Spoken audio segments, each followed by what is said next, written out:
कुम्भे पुनर्वासजातं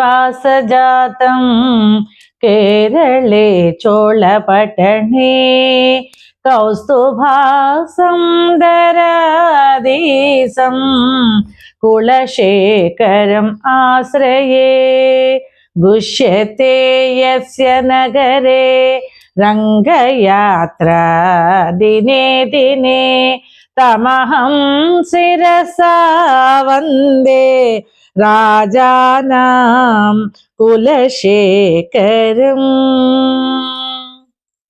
मज्जन्मनः फलमिदं मधुकैटभारे मत्प्रार्थनीय मदनुग्रह एष एव तद्भृच्छ भृच्छ परिचारक भृच्छ भृच्छ भृच्छस्य भृच्छ इति मां स्मर लोकनाथ।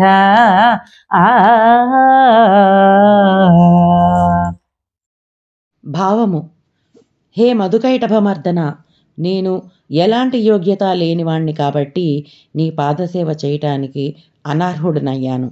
కానీ నీ సేవక వర్గంలో నన్ను కట్టకడపటి వానిగానైనా నియమించు. ఈ మాత్రం దయ చూపించు. ఈ జన్మ ఎత్తినందుకు ఇదే సాఫల్యం.